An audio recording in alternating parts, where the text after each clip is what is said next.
Saudações, amigos do Em Guarda. Muito bem. Desde março, né, que a gente vem acompanhando a evolução desse quadro estranho, né, que nós estamos passando, né, não é verdade? E desde março a gente vem acompanhando uma parte da comunidade científica muito atenta no comportamento, né? O Em Guarda já ouviu alguns especialistas, porque de fato essa quarentena mexeu muito e acredito, né, tem sequelas pela frente aí. O que foi, né, o que está sendo ficar no isolamento, como isso tem impactado no nosso dia a dia, como isso pode vir a causar, inclusive, né, principalmente nessa retomada, né, do pós-isolamento, as coisas voltando ao normal. Então, o Em Guarda recebe mais um grande especialista, faz um trabalho muito forte nessa área comportamental e vai nos orientar e dar mais uma aula de como é que nós devemos atentar para esse momento delicado, né? Ainda delicado. O Em Guarda traz o psicólogo Ricardo Bezerra. Bem-vindo, Ricardo. Por favor. Bom, Márcio. Tudo bem, Ricardo? No início eu falei sobre todo esse processo que a gente passou, né, e tal, e estamos passando, né, Ricardo? E você, como da área do comportamento, né, acredito que você e seus colegas têm tido muito trabalho, né? Bom, Márcio, diante do cenário de pandemia, as demandas da população realmente aumentaram em relação ao estresse. As pessoas tendem a desenvolver isso pelo fato de estar em casa, estar em casa em home office, e em home office você tem não só a demanda do trabalho, como você tem a demanda da casa, né? Você imagina as mães que estão em casa com seus filhos e ao mesmo tempo em home office. Então... E um trabalho que foi muito para home office durante o período de pandemia é o telemarketing, onde você está em casa com seu filho, não pode ter o barulho em casa que uma criança geralmente faz. Isso. E mais a pressão de uma ligação de outras pessoas que estão em pandemia também, né? Que Não, aí foi um choque, né? Um encontro já... de choque, né? Verdade. Nós tivemos que nos adaptar, mas foi uma dificuldade, viu? Sim. E aí pensando, né, nesses conflitos que a gente está tendo, né? E por estar no mês de setembro, setembro tem várias comemorações, né? Comemorações não, várias lutas. Setembro é um mês bem grifado no calendário. Sim, a gente já começa setembro com proclamação da independência, né? Que nada mais, nada menos foi uma luta do Brasil para deixar de ser colônia de Portugal, para que tenha a sua independência, como gerar essa autonomia e tudo mais. E não é diferente dentro das datas que nós temos em setembro, né? Setembro a gente tem, logo após o dia 7, a gente tem dia 10, que a gente comemora a luta a favor da vida, né? Para a gente preservar a vida, que é a luta contra o suicídio. Um tema forte, não é isso? Sim. E além disso, a gente fala no dia 10 também, que é o Dia Nacional da Libras, né? Que é a segunda língua brasileira. E aí, no mês de setembro, se comemora o mês de prevenção ao suicídio, o mês da comunidade surda, porque dia 26 a gente também comemora esse dia nacionalmente, que é o dia da comunidade surda. E dia 30 a gente comemora também o Dia Internacional da Comunidade Surda. Só que aí, entre esse espaço, nós temos o dia 21, onde é o dia da luta da pessoa com deficiência, que esse é o público que eu atuo de frente, como psicólogo e educador. Mas vamos falar um pouco sobre o Setembro Amarelo, né, que a gente iniciou. O Setembro Amarelo, ele está arraigado à luta contra o suicídio. E o suicida, ele sofre muito preconceito pelo fato de tirar a própria vida. As pessoas falam, o suicida é um fraco. Ele não soube lidar com a própria dor, foi frescura, porque antes do suicídio, ele passa por ele dá pistas, né? Ele tem a bipolaridade, ele tem o álcool, que é muito comum. As pessoas, o álcool, consumo de drogas e automutilação. E aí a gente se pergunta, né, muitas vezes, a pessoa que tem esse comportamento suicida, né, as pessoas, a gente tem que lidar, a maneira correta de falar é comportamento suicida. A pessoa que tem esse comportamento suicida, ela não se suicida de uma hora para outra. Ela vem dando pistas. Então, você está me dizendo que é um processo que começa lá atrás, que a pessoa já vem fazendo essa semeadura, digamos assim. Sim, por exemplo, quando alguém fala, eu não tenho vontade de viver, gostaria de fechar os olhos e não abrir mais, vai se isolando gradativamente, gradualmente. Vamos sair, Márcio? Não estou afim hoje. Márcio, vou na sua casa hoje? Não estou legal para receber alguém. Márcio, vem na minha casa. Também não estou bem. Ou quando você vai na casa dessa pessoa, e aí tem outras pessoas, essa pessoa tende a se isolar no quarto, ela vai se afastando aos poucos, tem essa introspecção, é muito comum. Isso que você está me contando, então, foi muito comum, você já respondeu antes de eu perguntar. Então, é uma situação que vocês lidam, assim, imagino eu, com frequência, né? Sim, com frequência, até porque agora, diante da pandemia, tem muita gente que tem procurado um psicólogo. A demanda pelo serviço aumentou muito, mesmo de maneira online. A gente tem, por exemplo, a gente tem muito serviço de atendimento online, que assim, você faz um atendimento de 40 minutos, de 30 minutos, e já entra em outro, porque a demanda está muito grande. As pessoas que estão em casa, elas estão realmente precisando dessa ajuda. E assim, procurem um profissional. Na situação de suicida, o atendimento não é só com o psicólogo. Ele precisa de um acompanhamento psiquiátrico, de uma intervenção medicamentosa. Porque, assim, o suicida, ele vive uma situação ambivalente, né? Que é aquela, eu quero viver, mas qual que é a maneira que eu tenho, como é que eu vivo com essa dor? Então, eu tiro a minha vida para acabar com a dor. Porque... para resolver uma situação. Para resolver o problema, por exemplo. A pessoa que se mutila, né, que corta os braços, arranca o próprio cabelo, rói a unha o tempo inteiro, tudo bem que roer a unha está muito relacionado à ansiedade, mas a pessoa que puxa o próprio cabelo e vai se automutilando, é porque ela não consegue viver com a dor emocional e a dor física. Junto-se a isso, o isolamento dentro do isolamento, né? Porque já estamos isolados, Isolamento. Né? E assim, e ainda tem pessoas que se isolaram dentro de suas próprias casas, dentro desse isolamento. Isso. Porque assim, e essa ideia de não poder se relacionar fora também me traz um conflito. Como que eu lido com esse conflito? Né? E aí, procurar um terapeuta, a família acolher, porque assim, quando a gente entende isso, a gente tende a julgar a dor do outro, né? O Ricardo, no seu atendimento lá, você falou de família, a participação de família, procurando ajuda, não por conta de algum dos entes dela que estão lá, das pessoas da família. Tem isso de pai e mãe procurando você por causa do filho, do irmão, eu imagino que quem está isolado nesse quadro, ele não vai pegar a internet lá e vai procurar ajuda. Um terapeuta, né? Então, a procura geralmente vem sempre de um familiar. O familiar começa a perceber, o meu filho começou a se isolar, Ricardo, eu notei que o meu filho está se cortando, ou não tem vontade de participar das coisas, não se sente apto a participar das coisas, não se sente digno, porque as pessoas também têm muito disso, de olhar assim, eu não me sinto pertencente a um grupo, não me sinto pertencente àquilo, não me pertenço a lugar nenhum. E essa frustração, como é que ele lida? Como que a gente acolhe isso? O segredo para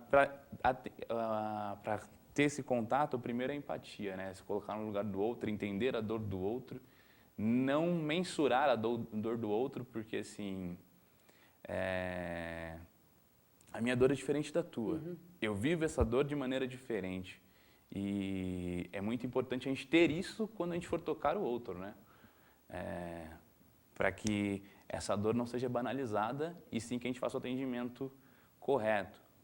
Correto Você é... está me contando, você está me dizendo que não existe um olhar genérico, né? Não. É Você bem- precisa olhar de fato para o outro e falar assim, vou te acolher, você que não é terapeuta, acolha esse outro e busque entendê-lo. Faça ele buscar um terapeuta, certo? A procura de um terapeuta é extremamente necessária. E aí esse terapeuta ele vai entender esse caso e falar, precisa de intervenção medicamentosa, vamos procurar um encaixe no psiquiatra. A rede básica de saúde, ela tem esse serviço de acolhimento. Primeiro você passa na rede básica, eles vão fazer esse filtro. Isso é bem informado para o pessoal, para a população, Ricardo? Esses serviços? Para falar a verdade, quando se trata de saúde mental, que assim, é saúde mental que a gente está falando, Isso. é sempre um tabu, né? Eu não estou doente, eu não preciso disso, eu não preciso daquilo. As pessoas têm esse tabu. Entendo. Então, às vezes a gente precisa do olhar do outro para falar assim, você precisa de ajuda. É uma situação que aí cabe à família, né, que está ali no dia a dia, muito mais agora nesse período, desde março, né, que Sim. as famílias confinadas, digamos assim, né? Imagine quantos quadros ali, quantas situações, não é verdade? Eu fiquei sabendo, um dos casos que eu fiquei sabendo, uma família com 8 pessoas, né, dentro de casa, né? Sim, assim, quando você vai para um lugar onde o pessoal está em vulnerabilidade social, isso tende a ficar pior, porque você imagina, eu tenho 8 pessoas em casa convivendo ao mesmo tempo, pelo menos desses 8, eu acredito que a gente tem pelo menos 2 crianças, e essas crianças têm uma energia dentro de uma casa pequena. Sim. Como que ela gasta essa energia, como que ela tem atuado nesse momento de pandemia com essa criança, ela está com o celular na mão, e essa interação com o mundo que foi rompida, né? Como que a gente recupera isso? Essa é uma das sequelas que a gente vai ter pós-pandemia, né? Essa conexão com o mundo, as crianças que estão hoje fora das escolas, que assim, Então, eu como educador sou a favor que estejam nesse momento para a gente não ter maiores problemas, mas eu entendo também que quando retomar as aulas, a gente vai ter uma dificuldade para retomar esse aluno que hoje ele está no celular o tempo inteiro. vamos dizer que os professores, os colegas educadores não precisam de psicólogos, não? Sim, ou melhor, quem não precisa? Então, quem não precisa, é verdade, né? Coisa estúpida que eu falei. Todos nós precisamos. Mas imagine um educador, um professor que também está ali, ele também vai voltar, né? O professor ele está sofrendo pressão em casa também, porque assim, gravar aula não é nada fácil. Então. Você está de frente a uma câmera. Quantas vezes eu vejo professores que falam, né? Tipo, eu gravei uma aula, não deu certo, e aí gravei de novo, e gravei a terceira, a quarta vez, e a primeira foi a melhor. Mas ele tem uma exigência de se cobrar, porque ele tem que passar o melhor para o seu aluno. Então é uma cobrança. E ainda tem o olhar do outro que fala, o professor está em casa. Não, o professor está em casa, mas o trabalho dele é redobrado. E assim, é uma profissão que eu valorizo muito, que é o professor. E, assim, nesse período de pandemia, ele também está atuando e ele é figura essencial na educação, na vida dessas crianças que estão em casa. Porque que estão em casa e às vezes a única conexão com o mundo externo é esse espaço com o professor. Imagina aí que, nossa, são quantas... A turma fala, no incêndio nós temos os bombeiros, né? Nessa época de pandemia, o pessoal exaltava muito a classe médica, que estava lá nos frontes né? Enfrentando a batalha bem no limite. Mas você fala dos professores, eu lembro de tantos outros profissionais que também foram e continuam sendo heróis nesse processo, não? Sim. Trabalhando no... A gente tem equipe médica, a gente tem o pessoal da limpeza dos hospitais, o pessoal que trabalha na rua, que está sempre fazendo a limpeza, porque assim, eles não pararam. Não pararam. Você não parou, não é isso, Ricardo? Não, eu não parei. Eu estive durante a pandemia atuando na saúde aqui do município. E assim, a gente se deu, naquele alvoroço, quando a pandemia realmente estava no alto, a gente via as pessoas desesperadas, eu recebia ligações de pessoas as quais eu atendo em outro serviço, que estavam realmente restritas em casa, que não sabiam o que fazer mais. E dentro do meu serviço, que eu trabalho tanto na área, eu sou psicólogo, mas atuo na área da educação também.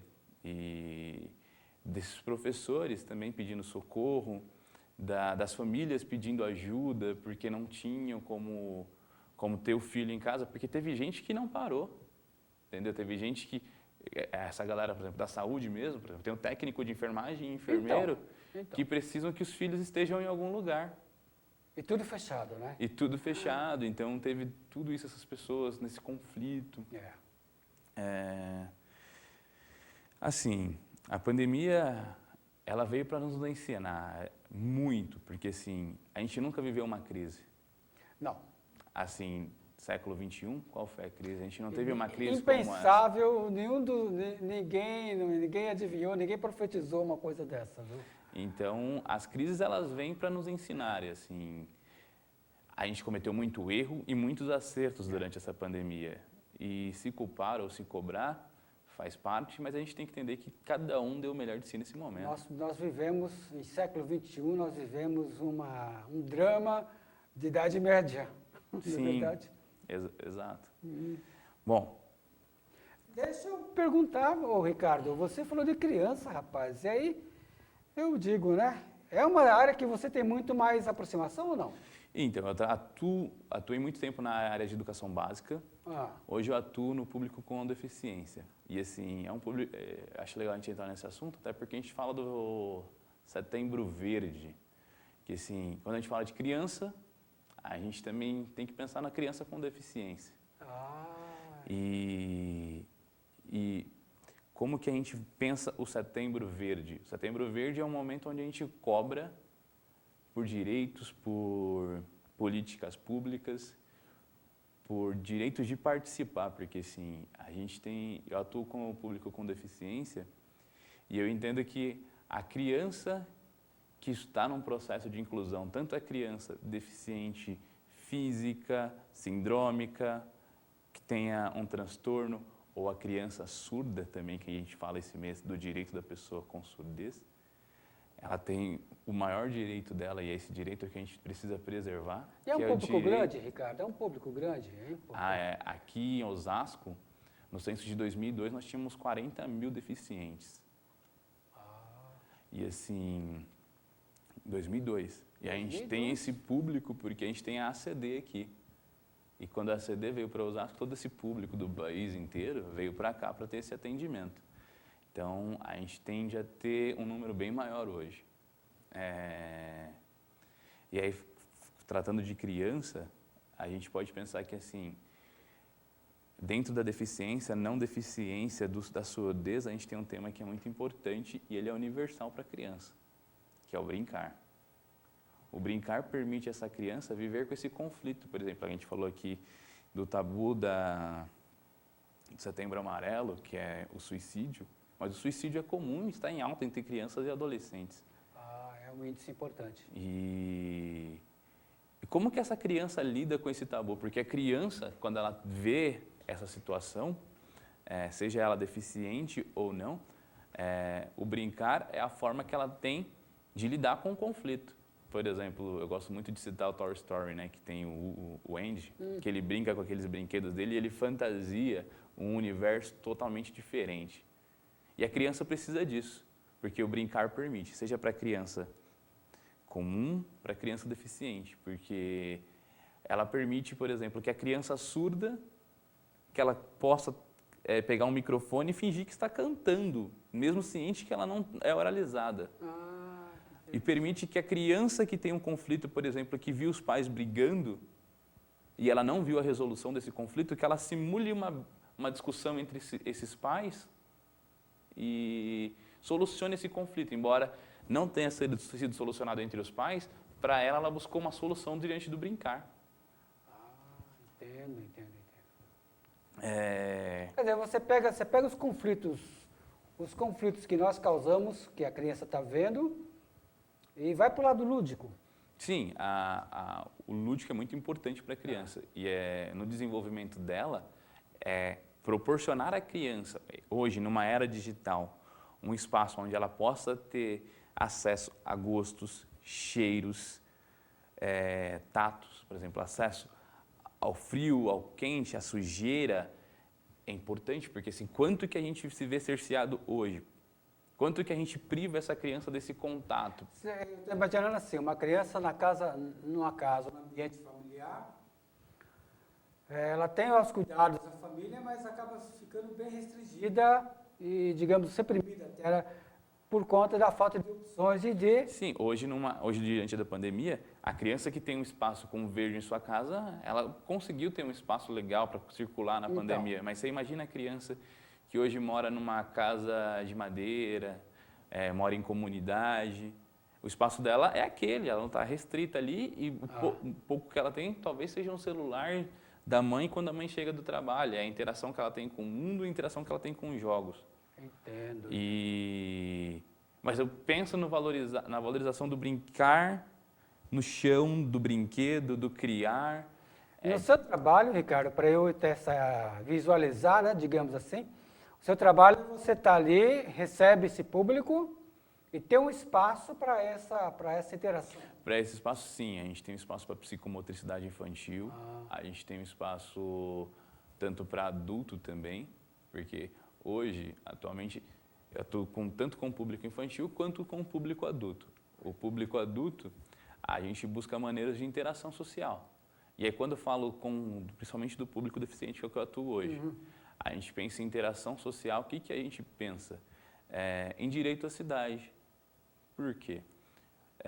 Você já foi no supermercado e viu uma criança com síndrome de Down, certo? Tem muita gente que vê um adulto com síndrome de Down. E aí a pessoa não pergunta para ele qual é o nome dele, pergunta para a mãe. Ele está invisível?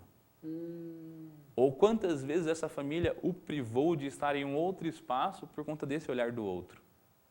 Entendo. Olha e aí a gente acredita nesse processo. Isso é uma situação corriqueira que nós causamos, é verdade? Sim, isso acontece. Assim, mas como que a gente acaba com isso, Márcio? A gente precisa estar presente. Porque a gente precisa eu costumo falar muito para as pessoas. Tem duas palavras que são intervir e interferir. Intervir é quando a gente vê algo errado aqui e a gente fala, essa é a conduta certa. Certo? E assim, você sabe que essa intervenção vai funcionar. Mas muitas vezes você interve, mas a pessoa entendeu ali, mas às vezes tende a ter a mesma conduta outra vez. Continua naquilo. Isso. Mas na interferência, que vem de ferir, né? Você fere entre as partes. Que é ferir? Sim. Tá. Interferir, ferir entre as partes. E é quando eu falo da inclusão, a inclusão tem que vir ferindo mesmo. Para que as pessoas possam entender que naquele espaço onde a gente fez aquela ruptura, existe a inclusão. E eu não vou esquecer, hoje a gente vai ao supermercado e aí a gente vê aquele lacinho com um pose todo colorido. Ele quer dizer que assim, aquele espaço tem inclusão, ou aquela vaga, aquela fila é para pessoa com deficiência, mas geralmente o símbolo está muito ligado ao autismo, porque a gente tem um cara que hoje, né, na mídia, que é o Marcos Mion, que representa o autismo. E ele não só interviu, ele interferiu, ele quis falar, o autista precisa ter direito. Só que assim, eu tenho uma diversidade de deficiências que precisam ser vistas, que quando estão em um outro ambiente, às vezes a família tem um tabu de levar o filho por conta disso. Ou por exemplo, vou levar o meu filho a um parque, ele é um PC, paralisia cerebral. E como que as crianças vão reagir ao meu filho? Porque a criança não tem isso, mas os pais têm. Os pais. O preconceito não está na criança. Por isso que quando eu falo do brincar ser uma linguagem universal, porque a criança vai interagir, a criança quer estar por perto. Ela é criança independente da situação Sim. que ela está, né? Nós que colocamos o... E assim, a gente não pode culpar as pessoas também por esse olhar, porque esse olhar já vem de muito tempo. Nós herdamos, né? Então, a ideia é que a gente vai incluindo, interferindo nessa sociedade e colocando essas pessoas para serem participativas e protagonistas na mudança que nós queremos. Ricardo, é um assunto longo, o pessoal da produção já está falando, Márcio, o tempo está acabando, bola na marca da Cal. Infelizmente, Ricardo, a gente está com o nosso tempo chegando. Onde a turma te encontra? Onde o seu trabalho? Você pode Bom, dizer? eu tenho a página @ritoterapia, que está no Facebook e no Instagram. Lá a gente faz uma live por semana, abordando temas como depressão. A gente falou sobre luta e morte a semana passada. Vamos ter live com fisioterapeutas, fonoaudiólogos, abordando alguns temas importantes, ainda mais agora voltado para o Covid, pandemia, por exemplo. Existe um número que são de pessoas que estão tendo engasgos durante essa pandemia. Olha aí. E aí a gente vai receber uma fonoaudióloga nos Então, próximos o nome dias para tratar isso. da rede social é Rito? Terapia. Ritoterapia, tudo junto, né? Tudo junto. Maravilha. Ricardo, pena nós não termos mais tempo, mas foi muito útil, uma aula que você deu pra gente. Muito obrigado, viu, Ricardo? Márcio, obrigado mesmo, cara. Legal. Agradeço a oportunidade. Pessoal de Guarda, saúde e paz. Obrigado. Legal.